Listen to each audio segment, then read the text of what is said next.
Well, hello, everyone, and welcome. While we give everyone a moment to join us, why don't you go ahead and open up the chat and tell us where you're joining us from today, so we can get an idea. I'm right here in Albany, New York. For those that care. Manhattan and the Bronx, another Albany person here. Greenwich, Connecticut, Clarkston, Michigan, Calgary, Alberta, Baltimore, Jamaica, the Jamaica Queens or Jamaica, but welcome. Buffalo, Maui, holy cow, hi Mom. Folks from all over. Hi, my name is Rich Merritt and I'll be your host today. This webinar is brought to you by the Audubon State Offices of Connecticut and New York, whose mission it is to protect birds in the places we all need, on the coast and in forests and across local communities. This webinar is being recorded and it'll be available on our Connecticut and New York YouTube and Facebook pages in a day or two. And questions are welcome in the chat box at any time. We'll have Q&A after the presentation is over. Today's webinar is on the fascinating subject of urban green roofs. And to introduce our speaker is Caitlin Parkins. She's the Associate Director of Conservation and Science for New York City Audubon, one of our largest and most vibrant Audubon chapters. Caitlin is a conservation biologist with a focus on urban wildlife. At New York City Audubon, Caitlin works on and leads an array of scientific research programs, including bird window collisions, beach nesting birds, shorebird migration, and much like the subject today, green infrastructure as habitat.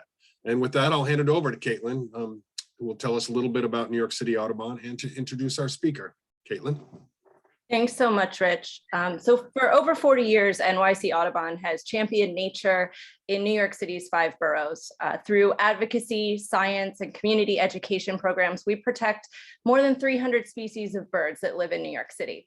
One of the most important conservation priorities for New York City Audubon is habitat protection. And while preserving natural areas like salt marshes and forested parklands and nesting islands is critical, in New York, as well as in other cities across the world, people are starting to reconsider what qualifies as habitat.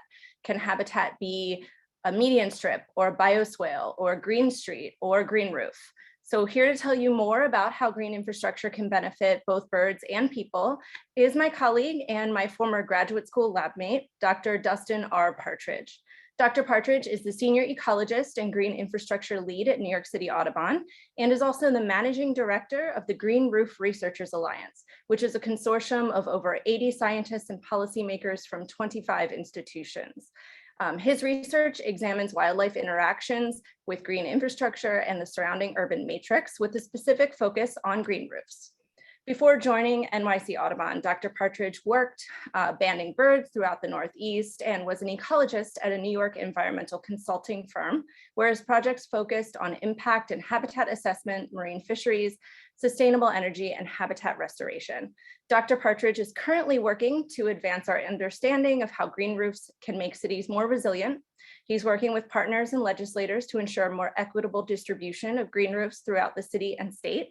And he is studying how to better design green roofs specifically for wildlife conservation. Take it away, Dustin. Thank you so much, Caitlin.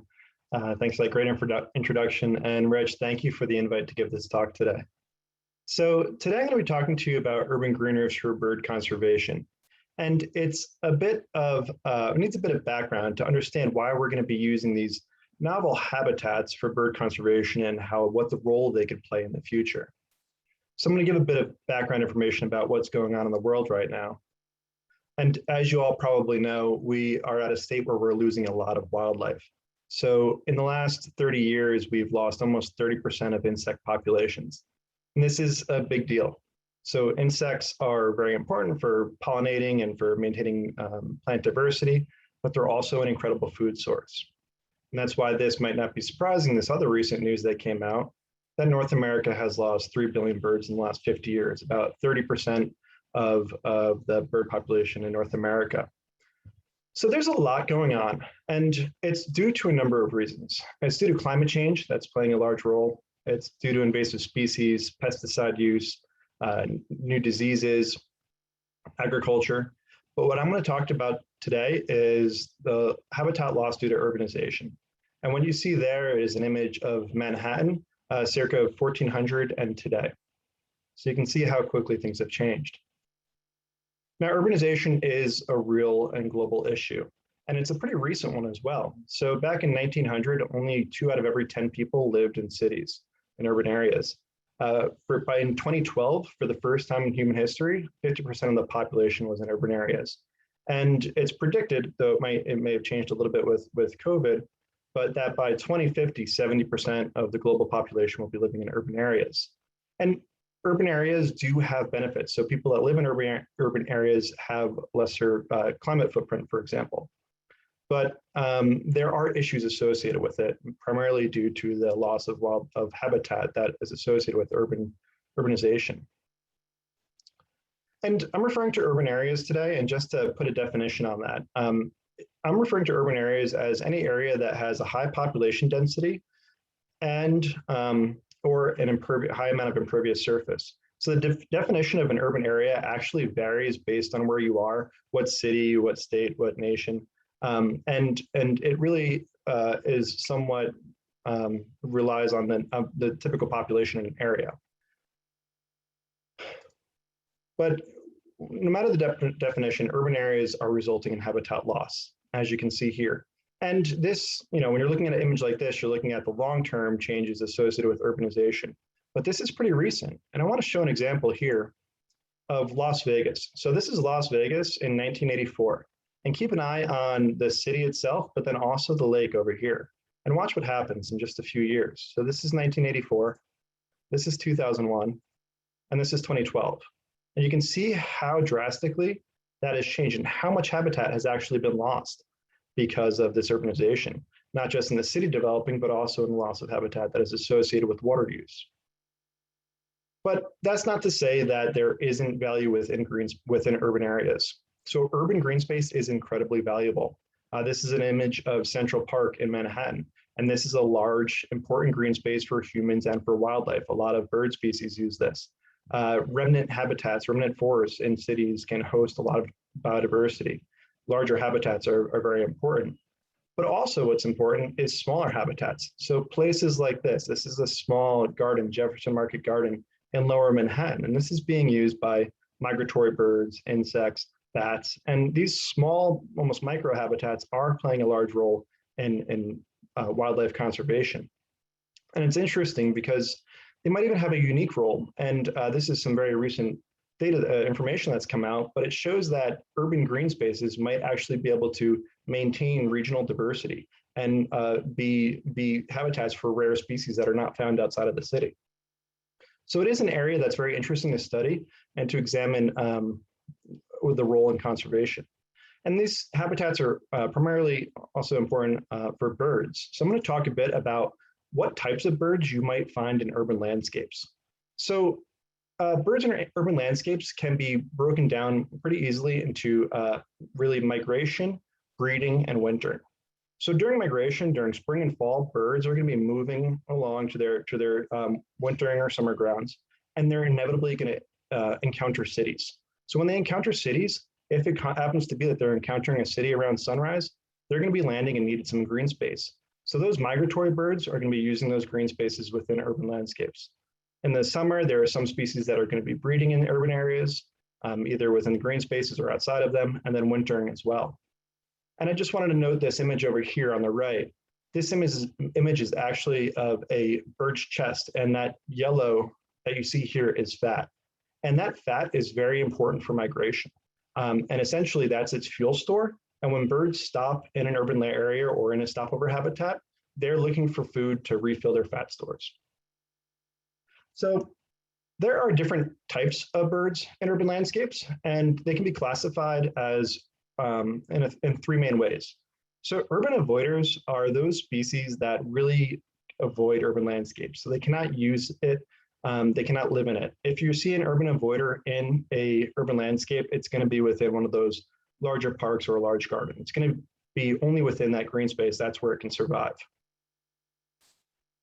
Urban utilizers, on the other hand, are species that can use some aspect of the urban landscape. So they need green space for some part of their life history, but they can still survive and use that urban urban matrix, really, the impervious surface that's around. And then there are urban dwellers, and these are really synanthropic species. So these are species that in some cases evolved along with cities, and they do really well in these urban areas. And these are species like starlings or house sparrows. Okay, but how do you increase bird habitat in a city like this? This is an extreme example. This is New York City, but how do you increase bird habitat in a city where the land value is so expensive and there's very little land left to create new habitat? Well, that's why I'm very interested to see what happens when you take a typical roof like this in New York and you turn it into this. So this is the two sides of the same building, and this building is in the Bronx in New York City. And that's one side of a conventional roof and the other side is green roof. So what are green roofs? Green roofs are essentially vegetated rooftops. And while it might look like a simple installation there, they're actually highly engineered. And there are a number of components that go into it. So in general, you obviously need structural support, which is the building itself, a waterproofing membrane, a root barrier. There's often insulation installed. Drainage and filter layer are very important, and then soil and vegetation. And a note on the soil is that the soil is not just typical soil that you could grab outside. The soil itself is pretty engineered to reduce the weight that it's gonna put on the roof. And you can kind of see a transect of this on the right-hand side of what a typical growing media will look like. And there are different types of green roof designs. Now, these are somewhat industry terms, and they go with the depth of the substrate, which is a really deciding factor on what type of plants can be installed on the roof. So on the left-hand side, you have a shallow, or as known in the industry as an extensive roof. And these roofs tend to be less than 6 inches or so, and they don't have much weight. So they're not too much of an add to the building itself. They're also cheaper to install, and they're easier to maintain. So these roofs are typically the most common green roof you're gonna see. However, these roofs are basically consist of generally a monoculture of sedum. Sedum is kind of the tested plant, and this is a low-growing succulent that does really well under drought and cold and heat conditions, which it's pretty extreme conditions up on top of these roofs, especially as you get up fairly high. Now, the other side of this is a deep or intensive roof. And these are roofs that have over 6 inches of growing media. And with that, you have added weight, but you could also add a lot of different plants. So they have more shrubs, and you can even have trees. With that, you increase costs of installation and maintenance, but you end up with a habitat that looks a little bit more like this. And you can see that there's a diversity of plants that can be installed. Now, those are just generalized views of what green roofs can be. There are many different types. So for example, there are a number of green roof farms in New York City. So farms that are actually agricultural that's on top of roofs. You can see an example there. There is also a number of roofs that have solar and green combined. And the two are actually complementary to each other because of issues that I'll talk about later on. And this is a view of a solar roof in the winter. Now, where are green roofs? So green roofs are really all over Europe. What you see on the right-hand side is an image of downtown Stuttgart, Germany. And each of those red stars is a green roof. So they've really taken off over in Europe. And Stuttgart is an example that has had green roof legislation in place for many years that requires new builds and flat builds to have green roofs. They're popular in Singapore. Canada is doing very well with green roofs, specifically Toronto. And in the USA, Portland, DC, and Denver are really winning the green roof race. In New York City, though, it's a different situation. So in New York, found in 2016 by colleagues at the Nature Conservancy, this work was led by members of the Nature Conservancy, and they found that there were approximately 736 green roofs in New York as of 2016. So that 736 number might sound like a lot, but it's less than 0.1% of New York City buildings. I want you to focus on the map over here for just a moment and take a look at the distribution of these green roofs. The majority of these green roofs are in Midtown and downtown Manhattan, which is right here, which is really the wealthiest areas of New York City. The outer boroughs, which are these areas over here, have very few green roofs, and that becomes a bit of an equity issue. But if you look at what it actually looks like. So those dots are large, but this is what it looks like in downtown Manhattan, one of the areas where green roofs are the densest. And this is what the view actually is of green roofs. You can see the green roofs installed on top of buildings. And what this shows is that there is a lot of room for growth in the green roof industry and for getting green roofs on these buildings. And that's important, that's good, because green roofs have a number of benefits. So for green roof benefits, one of the biggest ones often discussed is stormwater capture. So in a city like New York, and possibly wherever you are, we have a combined sewer system. So when it rains, our rainwater is going to go into the same drain, the same sewer as raw sewage. And if it rains too much, in some neighborhoods over a quarter of an inch, that water is going to mix, overwhelm the sewage treatment plant, and overflow into the nearby waterways. The role of green roofs in this is green roofs actually, obviously they absorb some of the water, the plants use the water, but they also slow down how fast that water goes from what would be a blacktop roof into the sewage system. So by having a layer of green roof on there, you're actually really decreasing the amount of volume that's going into the sewage system.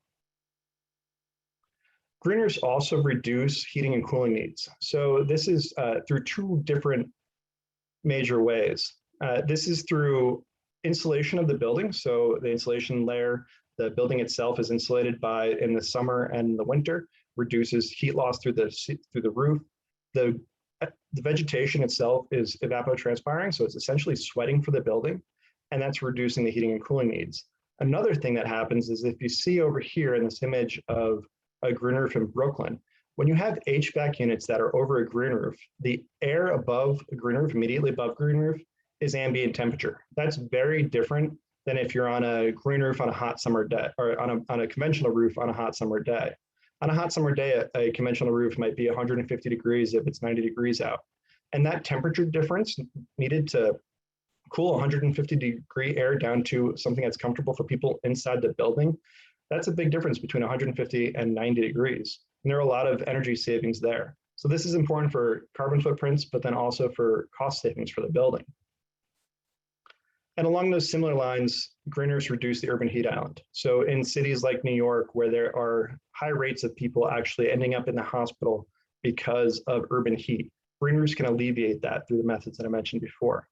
But it's important to note here that you can see the areas that have the highest rate of heat vulnerability, the deep red colors, actually coincide with areas that lack green roofs and generally other green space. So other benefits to green roofs include increased roof lifespan. You don't have to change the roof as often as you would if you have a green roof up there, because it really protects from solar radiation. It reduces noise, it improves air quality, and there are a lot of social benefits of just being able to access this green space or even see it. And an example on the right is this curriculum guide, this for pre-K through 5th grade, and that was created back in 2017 or 2018 as part of a program to create a living classroom in an area that really doesn't have access to green space in the city. This is in Greenpoint, Brooklyn. And this green roof now is a living laboratory or a living classroom. So if you have more questions about green roofs or green roof benefits or some of the other science about it, I definitely encourage you to visit the GRRA website, the Green Roof Researchers Alliance website at greenroofsnyc.com. We have a lot of really great information there, and I'll post that link again at the end of the talk. But we're here to talk about green roofs as wildlife habitat. So if green roofs are wildlife habitat, we need to understand a few things. What food is there? Are there actually resources on these green roofs that birds can use for refilling during stopover or during the breeding season? Is there food available? If there is food available, are they accessible? So can birds find their way to these roofs that are really fairly isolated? They're up high. They're in an area that's surrounded by urban matrix. Are they even useful for birds, really? Are birds going there? And the last thing is safety. Are these roofs, if birds are able to access them, are they safe for birds to use? Are birds able to go there and use it and move on, or are they some sort of a trap? So we're going to discuss these different aspects.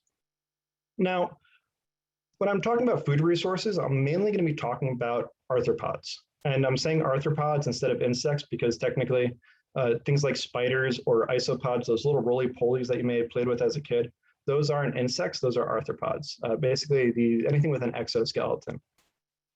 And arthropods are incredibly important for birds. And that's mainly because they're little packets of energy. And they're, even species that aren't insectivorous are going to be eating insects, are going to be eating arthropods during migration and breeding because they use them for the energy.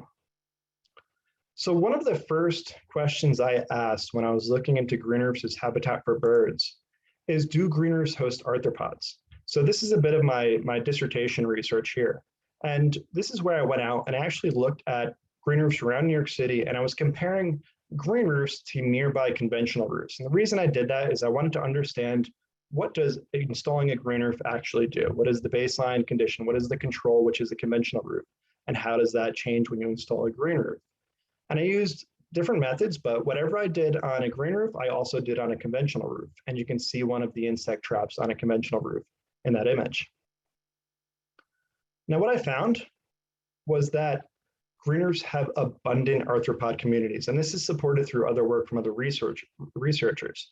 Green roofs do host a large and abundant arthropod community that can, in some cases, be similar to ground level habitats. In my research, I found that green roofs were hosted far more abundant, had far more abundant communities than conventional roofs, and had much higher richness. So the number of taxa on each roof. And I want to point out here the difference between spring and summer, because it kind of relates to what I talked about with the differences in the ambient air temperature above a green roof versus a conventional roof. And you can see the difference in spring on a green roof abundance and conventional roof abundance is big, but it's much larger in the summer when heat really becomes an issue, and those conditions on conventional roofs became pretty dire. Although it is interesting that any arthropods are out on conventional roofs both times of the year. So there is a lot of food available for birds. Now, green roofs provide habitat for arthropods, and arthropods are a valuable food source for birds. There are, of course, plant-based foods, and that can be something that can be incorporated in design. So these are engineered habitats, and when you're planning a green roof, you can incorporate things that might produce seeds that birds like, and you could try to avoid deadheading. Things like that are really useful for birds, especially in the fall. Okay, so there's food available. There's a lot of food out on green roofs, but are green roofs accessible? So can birds actually get out to these habitats? And this is a broad question, but there are really a bunch of smaller questions underneath that. So do birds use green roofs during migration? Are they stopover habitat? Do they use it during breeding? And what types of birds use green roofs? Also, what drives bird use? So if birds are able to find these roofs, what is driving them to get there? And how does the surrounding landscape influence what birds can actually find their way to these roofs? So I'm going to talk again about that previous study with insects, and I'm going to talk about my findings for migration and breeding. And similar to the other study, whatever I did on one roof, I used in the other. And actually in this slide, you can see that one of the ways that I was monitoring birds was through acoustic recording, which you can see an image of here. And this is actually a bat recorder that has the kestrel on it, but I just really like that photo. So during spring migration, I found 41 species on green roofs, whereas on conventional roofs, I found only 14 species. On green roofs, there were 15 urban avoider species, whereas on conventional roofs, there were only 2 urban avoiding species. The majority of birds on green roofs were insectivores, while on conventional roofs, the majority were omnivores. And looking at a statistical analysis, looking at how similar communities were between green roofs and other green roofs, or green roofs and its nearby conventional roof pair. So these roofs were actually, each green roof was paired with a nearby conventional roofs that was about 100 meters away. Even though conventional roofs and green roofs were neighbors with each other, the communities on green roofs were more similar to green roofs across the city versus the neighboring conventional roofs. And that was also true for conventional roofs, showing that these green roofs actually have somewhat unique communities. And because there are a lot of birders in the audience, I wanted to include a bird list and highlight some of my favorites. So here we have ruby-throated hummingbird, American woodcock was really interesting to see, and a hermit thrush. So these are just a few of the species I saw during spring migration. Now in the breeding season, it did change a bit. So green roofs had 14 species, while conventional roofs had 6 species. There were 2 urban avoiders, while no urban avoiders were on conventional roofs.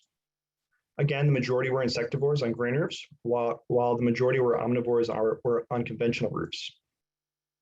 Again, green roofs were more similar to other green roofs, whereas conventional roofs were more similar to other conventional roofs. And I also searched for nesting birds. And in this study, I actually only found northern mockingbird nesting on a couple of roofs, and there were no nesting birds on conventional roofs. Now, this work has continued through different studies, and the findings continue to be supported. So at this point, we have over 60 species known to be using green roofs in New York City through migration and through breeding. And during migration, these green roofs are acting as stopover habitat. They're particularly important for stopover habitat in an area that really doesn't have other green space in many cases. And the birds that we're seeing on green roofs are mainly urban avoiders and insectivores. So there's food out there for them, and they are using it as a real green space. Now for breeding, it seems that it's more the case that it's the birds that are in the city anyway, that are going to be surviving within the city over the breeding season anyway, and are going out and foraging on green roofs and using it as essentially foraging habitat, not necessarily nesting there, although there are cases of birds nesting on green roofs, as I mentioned. They're mainly urban utilizers. So again, they're going to be those species that are in the city anyway, and there are a few nesting species other than some species that are maybe adapted for using roofs that are, or habitats that are similar to this. So for example, you see on the right-hand side here, those are herring gull eggs, and that's a nest on the Jacob K. Javits Convention Center. And a note on breeding species is that it's important to consider when you're thinking about designing a green roof, maybe for nesting birds, that it's important to think about the nesting birds, what they're adapted for, because you don't want to have birds that aren't adapted for living near an edge, living on a green roof. Whereas herring gulls can thrive, there could be cases where birds may not be able to survive after leaving the nest, for example. So what drives bird activity? And this is an important question to determine how to best use green roofs for bird conservation. And this comes down to kind of these main questions here. What is the size of a green roof? How isolated is it? And what does the surrounding matrix look like? Also plant composition, native plants, plant diversity, those sort of aspects are really going to influence what birds can use green roofs. And to kind of get at this, I'm going to share a couple of case studies. So the first one is some work I did that looked at these small urban green roofs that were located generally near larger parks. So what you see here is a close-up view of what this roof looks like. And all these are actually native plants. So all the plants, these roofs were planted with entirely native plants. Although they were very small roofs, they were mainly native or entirely native. And these native plants came from, they were ecotypes. So they came from the Hempstead Plains or local rocky outcrops. Now these roofs in general were located in or adjacent to larger parks. So you can actually see what this looks like on this image over here. That row of green on top of that building is this experimental design set here. And because they were native plants, we were curious what type of birds would use it. We expected some use. But actually in this case, what we found is that there was limited bird use of these green roofs. And the abundance and richness was similar to the conventional roofs in the other study I mentioned. And interestingly, the birds on these roofs were more reflective of the surrounding matrix as opposed to what we found on other roofs. So for example, this photo over here that you see is of a roof that was located in a very wooded park. And most of the birds that were using this green roof, although it was few, were generally woodland species. So what's probably the case in this situation is that the green roof, while it could be a good habitat, was of lesser quality than the surrounding green space, which was essentially a wooded parkland. So birds probably weren't leaving that higher quality habitat to go to a lesser quality habitat. However, if these green roofs were isolated in the middle of the city in an area where there was no other green space and mostly impervious surface, these green roofs could be very valuable. And kind of an opposite case of this is the Jacob K. Javits Convention Center. And this is a large green roof. This is the largest green roof in New York City. It's about 7 acres, but it's entirely sedum. So it's an entirely non-native sedum, which is that low-growing succulent. And at first glance, it might not be that great of a bird habitat. But because this roof is isolated, there's really no other green space around it, we've actually found pretty high bird abundance and a fairly high species richness.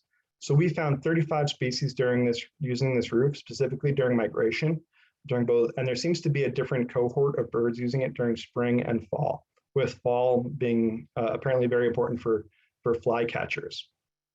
On this roof, it's also interesting that there's a herring gull colony. So this herring gull colony has grown quite a bit over the years, and we've been banding it. And as you can see here, the chicks with the bands on their legs, we're learning quite a bit. And it's really an interesting case in that this colony that we're seeing has been growing over time. And we've been tracking them, and they're showing up. These birds are actually becoming a source population for the entire East Coast. So they're going as far north as Canada and as far south and west as Louisiana. And you're seeing that this one green roof in New York City is actually becoming a source population for herring gulls on the East Coast. Okay, so green roofs have food for birds, and birds are able to find the green roofs and use them. Now, the last thing is safety. So are green roofs safe? And this is not necessarily a question, this is more of a demand.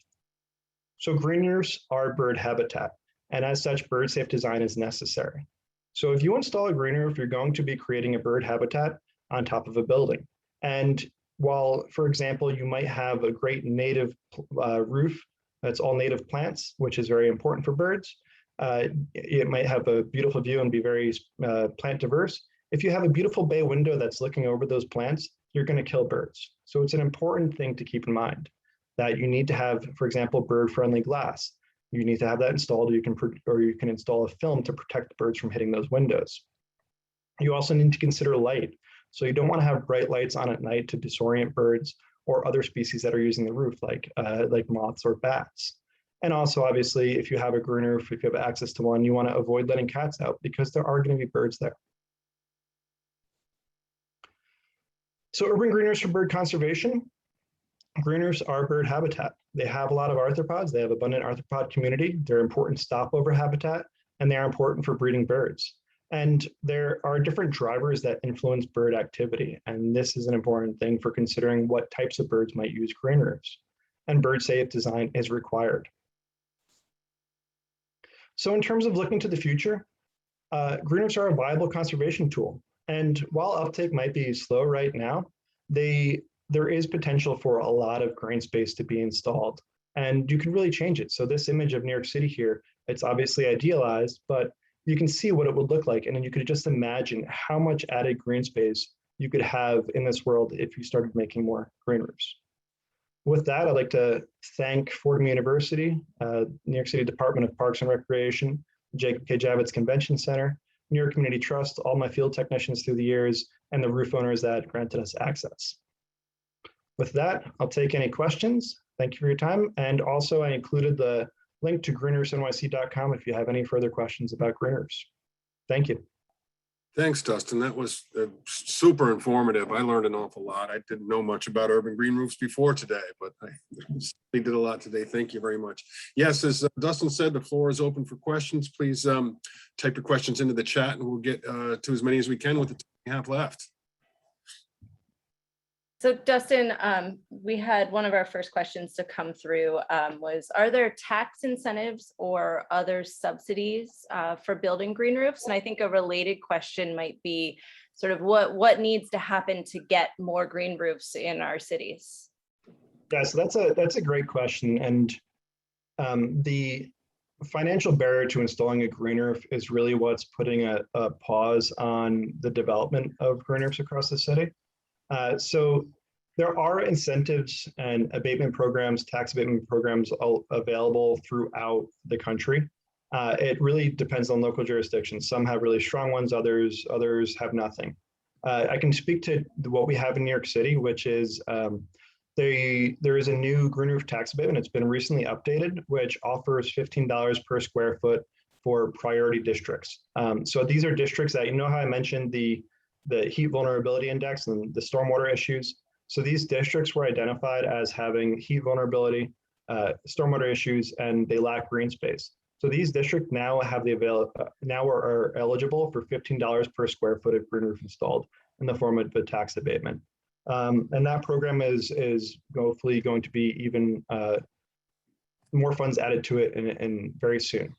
So there are other similar programs in other cities that I can't speak to, but it's one of those things that we need local governments and city government to fund this work because it is a public good, right? So these green roofs, which are privately held, are benefiting the public overall. So there should be some public incentive to help develop green roofs across the landscape. One thing I wanted to add is that we do have a link on our website that you can see if you're in New York City and you're curious if you're in a tax abatement district. So there actually should have noted that the tax abatement is available for the entire city at $5.23 a square foot. But if you're in a priority district, you can get it for $15. If you're curious if you're in a priority district, check out the link, which we should be sharing, which we can send out, or you can find it on our website underneath the financing tab if you scroll down. Great. Hey, Dustin, I had a question.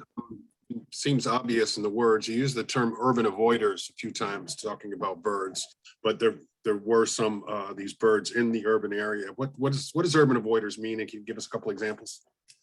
Yeah, so urban avoiders are those species that really, if they're going to be in an urban landscape, they're going to be in a green space. So they can still use the city, they can still be found in New York, for example, but they're going to be in Central Park or some other important green space, and in obviously green roofs as well. But if one of these birds find its way into a typical urban matrix, something like mostly impervious surface, that bird is not going to be able to survive. So it's not going to do well. So these birds, if we're looking to increase bird richness in urban environments, we need more green space to specifically provide habitat for these birds.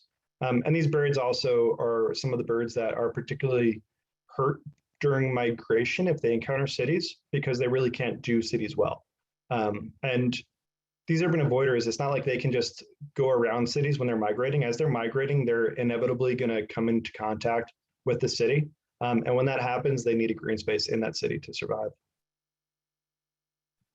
There were some really cool questions here, Dustin, about arthropods. So one was, do you seed green roofs with arthropods? How do they just find the roof? Do they come on the roof? How do arthropods even get to the roof? And a follow-up to that, does the arthropod community depend on the height? Was there any, is there a relationship between which arthropods are there and how tall the building is? Yes, so these are really great questions. And they are questions that are being researched now, although there is some research that's out there specifically regarding height and how arthropods spread on these roofs. So I guess I'll start with the first part, which is how do arthropods find these roofs? In some cases, the growing media may be inoculated and it might be absent of arthropods, but in other cases, there is going to be somewhat of a baseline of arthropods that are coming up when the green roof is installed. So they might be in the soil that's being put on the roof, or they might come up with the plants that are being installed. But what's really interesting to monitor over time is that, as I mentioned, green roofs are really harsh environments. So if an arthropod comes up onto the green roof with, say, initial plantings, it might not be able to survive a whole summer up there because there are harsh conditions. So it does take some time for arthropods to find their way up to the green roof and to establish. And once they find their way onto this green roof, they might not even be able to survive. So there is a subset. There's kind of a filter of what can actually thrive on these roofs. In terms of how do they get there, sometimes it's going to be through flight. Other times it might be hitchhiking up on some people's clothing. And things like, sorry if there's anybody that's afraid of spiders in the audience, but things like spiders might balloon up there. Well, they'll let out a thread of silk and actually get taken off with the wind and by chance happen to land on a green roof and be able to survive there. So how these species colonize is really quite interesting to monitor. And it's also interesting to note that as new species arrive over time, it's going to influence other aspects of the ecology of the roof. And an example of this is actually the Jacob Javits Center that we worked on. That roof did not have ants for the first 3 or 4 years that the roof was in existence. And then one year there were a few ants that showed up. And then the next year they were one of the most abundant arthropods on the roof. And they're just on the roof. They're not going into the building at all. They're just living on the roof. And that provides a new food source, But what's also really interesting is that those ants were cleaning up after the herring gull colony that was on the roof. They were thriving on the roof, partially because of the herring gull colony that was up there, that was bringing in a lot of food resources. So to get at the other question about height and nearby spaces, there is some really great work about how difficult it is for insects to find, or arthropods to find their way up to roofs, and how they relate to nearby green spaces. And there is a relationship. If a green roof is adjacent to a nearby green space, the arthropod communities between those two sites is going to be very similar. So there is flow between the two sites. Cool. Hey, we had a question about, it's fascinating that the Javits Center, 7 acres. It's like a park up there. Yeah. Some other, some of the larger green roofs in New York City and even worldwide. And our friend Andrew says that Chicago is also a leader in green roofs. Absolutely, yes. Maybe over there. Tell us about some of the other larger green roof projects. Yes, so New York definitely isn't the best example of green roof leadership. New York is far behind where we should be, in my opinion. And there are other cities that are far advanced. And Chicago is absolutely, I should have included that in the list. Chicago has been an early leader in this, and they have some really great examples. There are, I don't want to emphasize just size in terms of the importance of green roofs for bird conservation, because it could be other things as well. So for example, the Javits Center is an impressive roof because it's large, and that's probably why it hosts so many species. But on the other hand, I wanted to point out the roof that I mentioned, Kingsland Wildflowers, that had the curriculum guide. That roof is almost entirely native plants. And what we are learning is that native plants are really crucial for birds, especially in urban and suburban landscapes. So green roofs that are planted with native plants could play a really important role for bird conservation in the coming years. Dustin, we, as I think you typically do, are getting a lot of questions about like where you can and where you should build green roofs. So, can all buildings have green roofs? Are there buildings where it's maybe worth building green roofs and buildings where it's not worth building green roofs? So I don't know about the buildings that are worth building green roofs or not, but there is certainly a need for structural capacity on the roof. So buildings that were built to just to barely basically stay standing might not be able to host a green roof because there are needs. Green roofs do add weight. So you think about the soil and all the materials that go up on the roof, and then you add water, you add plants, you add snow. There is a lot of weight that gets added onto a roof because of a green roof. So in many cases, that ability to add weight to the roof is going to limit what buildings can actually hold roofs. There are cases though, like for example, the Javits Center had pretty tight restrictions about how much weight could be added. But in that case, that roof was only 1.5 inches deep of growing media. So it's a very light amount of weight that was added to it, but it's still possible. In terms of group buildings that shouldn't hold green roofs, I really can't think of any, because even if you're not able to access it, there are so many added benefits for the public that it just makes sense to have them. We had a question about, whether green roofs can, survive and even mitigate the effects of real severe weather, like hurricanes type rains and tropical type heat. What about that? Yeah, so that's a really good question. And it is important to note that, so for example, if there are massive flooding, like happened recently with New York City, there is going to be a limit to what a green roof can stop, because at some point it's going to be saturated. So if you have an intense rain, like an exceptional once in 1,000 year, although it's more frequent now, storm, those storm events are going to saturate the roof relatively quickly, depending on the roof design. But that said, cumulatively, as more green roofs are installed, that's going to have a lot of added benefit. Regarding heat, there is a pretty significant benefit there. And you have to also think of it as kind of a gradual change. So right now it's conventional roofs which are adding to the urban heat island and really have very little performance in terms of environmental benefit. Stormwater just hits them. If you start making these roofs green, it really can have a pretty big impact, not just for temporary weather, but for long-term changes. what we're going to have to deal with in the climate. Dustin, I know that in New York City, new construction, and correct me if I'm wrong, needs to have either solar or a green roof, but can solar and green roofs work together in the same location, or do you kind of have to pick one? Yeah, so there is in New York City, there are new local laws that require all new builds or renovations to have a green roof or solar or both. So you can have both. And I actually recommend both because they are beneficial to each other. So solar units can actually perform better when a green roof is near it because it cools the area around it. And solar units perform better when they're cooler.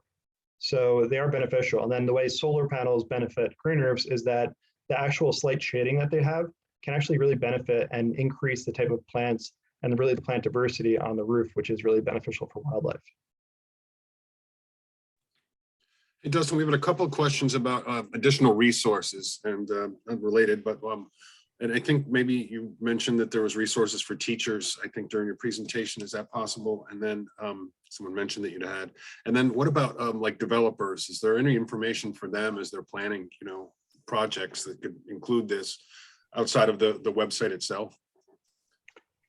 So I'll start with the first part for the curriculum guide that is on our website under the education tab, I believe. And if you can't find it, we can send it to you. The website, I should say, is a tool of the Green Roof Researchers Alliance, and that is a group that really we're trying to provide unbiased information about green roofs and specifically about New York green roofs, trying to kind of become a resource where we have all of the different information about green roofs available for the public. So you can go there and find a lot of great resources, including that curriculum guide that was built, that was authored by Vicky Sando, who is really an educational green roof expert.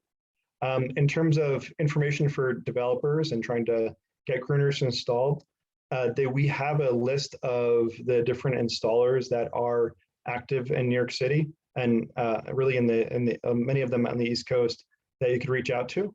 And then there's Green Roofs for Healthy Cities, which is the industry group, and they have some other great resources about really the industry side of it.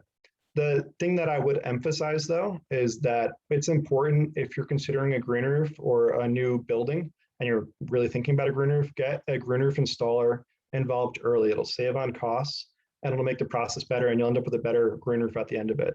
And green roof installers are really experts in this, so they can answer all of your questions about the structural capacity and the different design aspects of what you need to install to what you need to get a green roof up on your roof. Dustin, I would love to bring this back around to birds for a minute. You mentioned that there was a difference in the suite of species that use the Javits roof, at least during spring and fall migration, and you specifically mentioned flycatchers. Could you go into a little more detail on that? Yeah, so this is an area that I want to start doing more research in. A lot of our research to date has been in spring migration, and part of that is because of the nature of migration in the spring. Spring migration happens a lot faster, so it's a more intensive field sampling season and looking to see what's happening in spring, whereas in the fall it can extend over several months. So there hasn't been much research done looking at fall migration, but on the roofs that we're on, we're seeing a lot of different birds. Like, so I mentioned the flycatchers, and we're seeing several different flycatcher species on green roofs in New York in the fall, whereas we're not seeing them on green roofs in the spring. And it's kind of interesting that these flycatchers tend to show up around the same time each year in October, and they spend quite a bit of time on the roof. So they'll be up there for 2 or 3 weeks, not maybe different birds, but every time you go out there, you'll see different flycatchers. Which is really great. Don't know if there's more insects in the fall, maybe, I don't know. So another, I guess it's kind of a bird question too. You had that stylized drawing about, you know, what it would be idealized drawing of what the, you know, New York City could look like in the future with a number of green roofs. And I noticed in there that you had one of those vertical gardens on the side of a building. And I've seen those before in like Europe and stuff, but do they host birds at all? The vertical roofs? It's not a roof, obviously, side of a building, but. Yeah, so there's not much information on green roofs, but there is even far less on green walls. So there is some data to show that they're being used, and they could potentially be ladders for some species to access green roofs. And that image was really ideal. It was like kind of the ideal of what could happen, but it's important to note that green walls in many climates aren't going to do well. So green walls are kind of a different beast than green roofs because of the way that they're installed vertically, and watering becomes difficult. And there are certain times of year that the green wall isn't going to be able to survive really through the winters. So New York is actually an example where a green wall that's going to be very biodiverse with plants might not survive unless you assume almost 100% plant replacement over the season because of the conditions in New York. But with that said, there are many vines that can be used in place to create that sort of beautiful green facade and to create those connections between different green roofs or the ground level site and the green roof.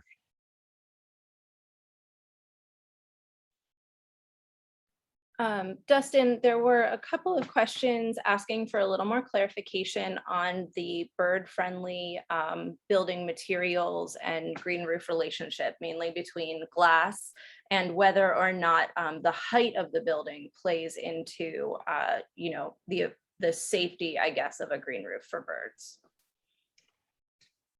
So for the first part, there are a lot of great resources out there. Specifically, we've been accumulating quite a few at New York City Audubon, and Caitlin is a really expert in this too.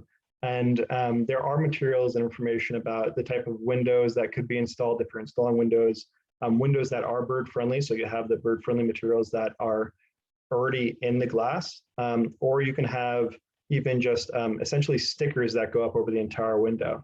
The important thing to note, though, with bird-friendly glass is that, those decals where you see just like a bird sticker on a window, that's not going to do much. A bird's going to try to fly through anything that's basically like bigger than this. So you really need to have some pretty good coverage. And that image that I showed that have dots all over it, that's going to be great. Birds basically collide with glass because they don't know it's there, or they see a reflection and they try to go into the green space that is the reflection. And it's a major killer of birds. With regard to height, it's a really interesting question and we don't know yet. There hasn't been any good research and we haven't had a chance to do it yet for bird use and how that relates to the height of the green roof. And it is an interesting question about safety because in some ways, if a green roof is higher up, it might actually be somewhat safer for birds because they don't have to go down into that urban matrix where there is more glass. But either way, it's really important whether a roof is lower to the ground or higher to have any windows that are around that green roof be bird friendly. And that's true for any ground level green space in the city that birds are going to be using. You just generally want to have it bird friendly. Yeah, and I just want to, this is actually something that I work on fairly extensively, and add that the majority of bird window collisions actually happen on the lower levels of buildings because that's where the vegetation is and that's where birds are active. So yes, if you're attracting birds higher up on buildings, anywhere that the birds are present in the presence of glass, it will be risky, but tall buildings are not necessarily any more dangerous to birds than low level buildings are. You just have to be sure that wherever birds and glass are in the same place, that glass is treated and made to be visible to birds so that it can be bird friendly. Hey, Dustin, what kind of ongoing maintenance do the green roofs need? Probably the ones with the thicker soil, probably a great deal more. And also the follow up on that was that's a couple times is what happens when a roof needs to be replaced. So with regard to maintenance, the maintenance is, like you said, related to the depth of the roof generally. So those low growing, shallow, extensive roofs, which are generally sedum, are really good at kind of taking care of themselves. The first year of installation, you're going to have some visitation from a green roof installer with a maintenance plan to take care of any plants that have colonized and water it if there's a drought, for example. But sedum does really well and it kind of takes over, and it is limited maintenance. Whereas on the other hand, those intensive roofs, like that image that I showed with trees and shrubs and flowers, you'd have to think of that as really as an intensive garden and the amount of work that would go into keep maintaining that garden. So it does take more time and effort. Then what was the second part of that question? It's like what happens when a roof needs to be replaced. I know we haven't had these many for, I think the Javits Center is only 5 or 6 years old, but Yeah, so green roofs actually extend the life of the roof by a lot. And by a lot, I say a lot because we don't really have good data on how long they last because they are still going on. So there are green roofs that have been installed 50 years ago and the roof beneath it is still fine. Essentially, you're just protecting that layer of roofing from the elements. So there are fewer issues with the roof. That said, it is really important to install green roofs on new roofs. So you want to do it if you're doing a roofing program, a roofing project, you're going to want to, that would be the best time to install a green roof then. There are different components. Often a question that I get is what about leaks? And green roofs tend to reduce leaks, but they're obviously inevitable in buildings as they settle and cracks form. And if you are designing a new building, you can install leak detection software or technology, which allows you to pinpoint exactly where a leak is, which is really useful because the way it's currently done, if you're on a regular conventional roof, is you plug up the drains and you flood the roof and try to find the leak that way. Whereas this leak detection technology will allow you to pinpoint exactly where it is, almost down to a couple of feet. You can fix it that way. Yeah. Thanks. Just pardon a moment. We're only going to have time for one more question here before we finish. If anyone has any questions that haven't been answered, please send it to our Connecticut or New York email address. I'll drop that in the chat right now, and Dustin can respond afterwards. All right, so there are, again, so many good questions, trying to parse through all of these. One last bird-related question. Is there any concern that green roofs might increase populations of non-native species or invasive species? I think the question was about birds, but I mean, maybe that could also apply to plants or arthropods as well. Yeah, so that's a really great question, and it's an important one. So I'll talk about birds first. And so generally those pest species that you'll think about are those urban dwelling species. So starlings, house sparrows. But the thing that makes them pests in the urban environment is the urban environment themselves. So they really thrive in the infrastructure that's been built for humans. And what we've found is that there hasn't been any significant difference between conventional roofs and green roofs and those species like starlings, house sparrows, or pigeons. They are going to be out there using the roofs at basically the same level. They're not any more attracted to these green roofs, which has been really interesting. And then for other animals and possibly plants, there is often questions. We're in New York City, we get questions about pests like rats. Again, it's a similar thing. They're not really using green roofs because the food resources aren't there. They are going to be more attracted to human areas. So we haven't had any cases of that. And then plants is an interesting question because, as you notice, I said before, colonizing plants, and I didn't call them weeds because oftentimes plants that are often pulled or maybe considered weeds can be native, and they can be good. Obviously, there are plenty of non-native plants that are up there and can take place, but that's why a maintenance plan is important because in some cases there are going to be seeds that are introduced, probably by birds, that are going to germinate and start growing on the roof. But because of the extreme conditions on a lot of these roofs, the plants aren't going to survive long. So it is important to have a maintenance plan where if a plant isn't going to survive and it's not desirable, it can be removed. Well, thanks so much. And that's all the time we have today. I want to thank everyone for joining us. Hope you learned half as much as I did today. And thanks to Dustin and Caitlin for this, the wonderful presentation and chat we just had, and for all the great work that you're doing there. I hope everyone can join us for our next webinar. It's on December 15th, as Amy Weldon of the Atlantic Coast Joint Venture will present on conserving the salt marsh sparrow. So thanks again for joining us, and have a great evening. Thank you, everyone. Thanks, everyone.